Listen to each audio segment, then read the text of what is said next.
estratégia para fazer o povo de Deus pecar. E o versículo 25 começa a relatar isso aí. Habitando Israel e Sitim, começou o povo a prostituir-se com as filhas dos moabitas. Estas convidaram o povo aos sacrifícios dos seus deuses, e o povo comeu e inclinou-se aos deuses delas. Presta atenção, deixa a Bíblia aberta aqui. Lá em Apocalipse, no capítulo 2, versículo 13, se eu não estou enganado, Jesus estava chateado com a igreja de Pérgamo porque havia pessoas com o mesmo espírito de quem? De Balaão. Pessoas que estavam induzindo os filhos de Deus, os servos de Deus, os jovens da igreja de Deus, às práticas pecaminosas.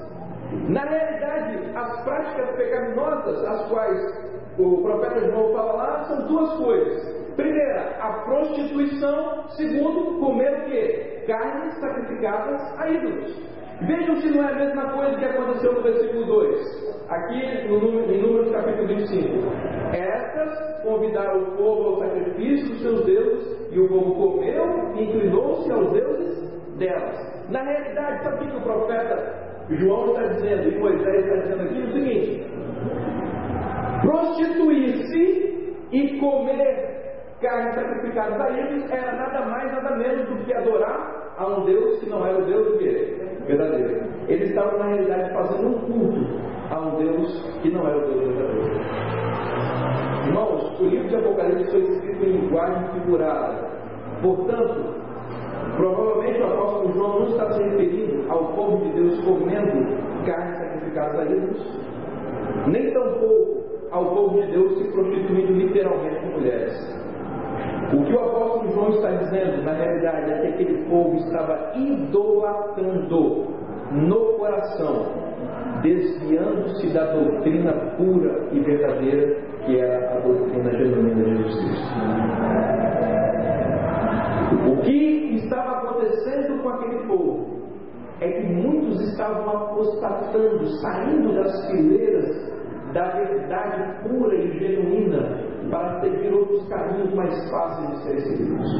Na realidade, querido jovem, a lição espiritual desse versículo, em conexão com o número do capítulo 25, é de que Satanás quer que você saia da igreja. Satanás quer ver cada vez mais jovens e mais jovens fora das fileiras do povo de Deus.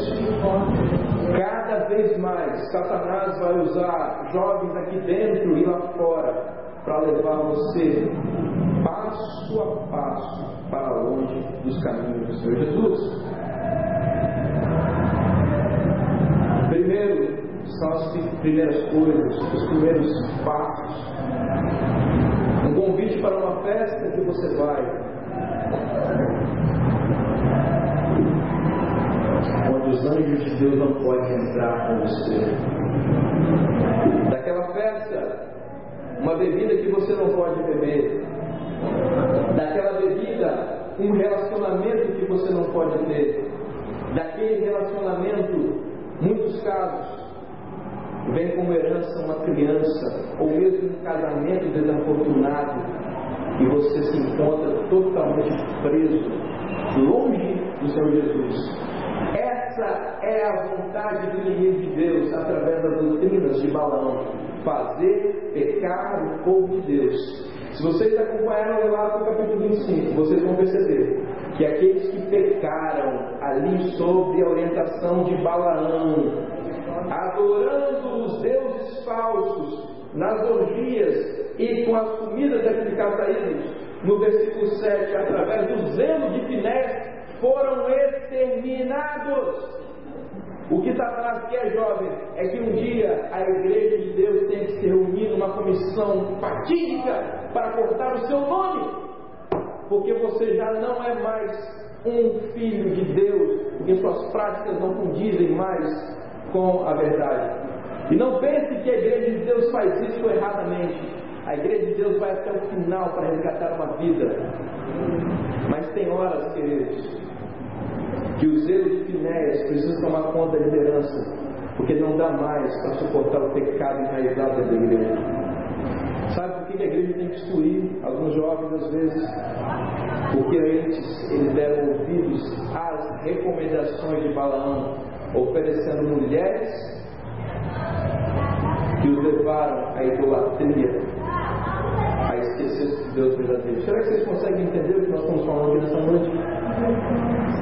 Balaão é o grande instrutor por trás das falsas amizades que se apresentam para nós, especialmente para vocês, jovens solteiros. Balaão é o grande instrutor, meu caro jovem, de uma moça aparentemente bela, cujos caminhos são caminhos de morte, que se aproximam de você. Balaão é o grande instrutor daquele colega que te oferece uma bebida. Balaão é o grande instrutor daquele colega que quer te fazer ficar com uma, outra, e outra, e outra, e outra. Ele quer ver um dia você enraizado no pecado e sendo banido da igreja de Deus. Mas esse não era o único problema que a igreja de Pérgamo tinha que lidar. Voltemos ao capítulo 2 de Apocalipse. No versículo 5, no versículo 15, perdão, Deus diz o segundo desafio que a igreja de Pérgamo tinha que lidar para poder manter seus jovens fiéis e vitoriosos. Ele diz assim: também tu tens os que da mesma forma sustentam a doutrina dos Nicolaitas. Nicolaitas provavelmente são seguidores de um homem chamado Nicolau. O pastor Alexandre explicou isso aqui no sábado muito bem.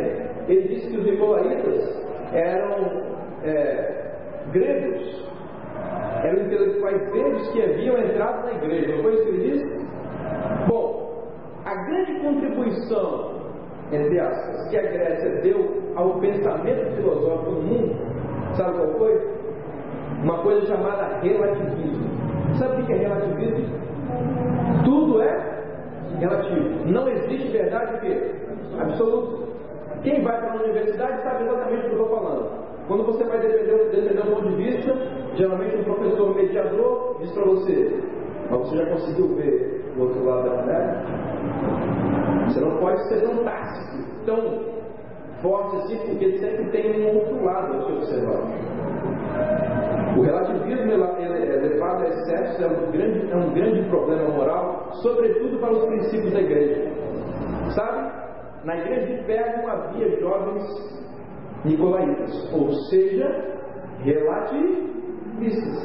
Quando o ancião da igreja dizia assim: amigo, não faz assim, porque assim você vai desagradar a Deus. Ele dizia assim: eu acho que não tem nada a ver com isso. Eu acho que não é por aí. Isso se aplica com a sua família, mas não comigo. Eu tive um outro tipo de criação, um outro tipo de cultura. Veja, vamos raciocinar. O que tem se eu for numa festa na minha faculdade à sexta-feira à noite?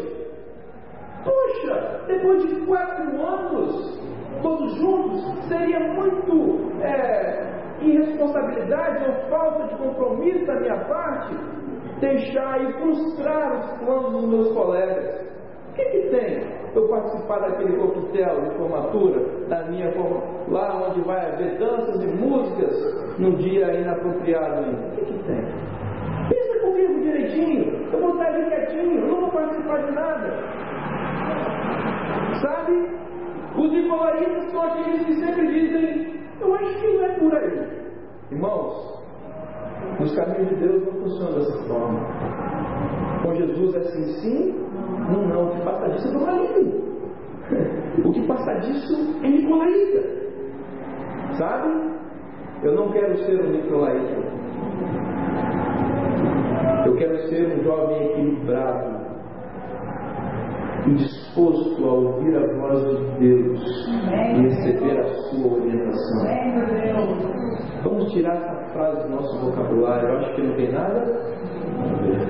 Tem muita coisa que tem muito a ver, sobretudo com a nossa salvação. Sabe? 2 problemas sérios. Na realidade, Jesus apresentou os 2 problemas, dizendo que aqueles jovens que conseguissem, número 1, vencer a apostasia que os queria tirar da igreja. E número 2, permanecessem na igreja, mas longe do relativismo, ou seja, longe da doutrina dos nicolaítas. Esses jovens seriam jovens o quê? Vencedores. Esses seriam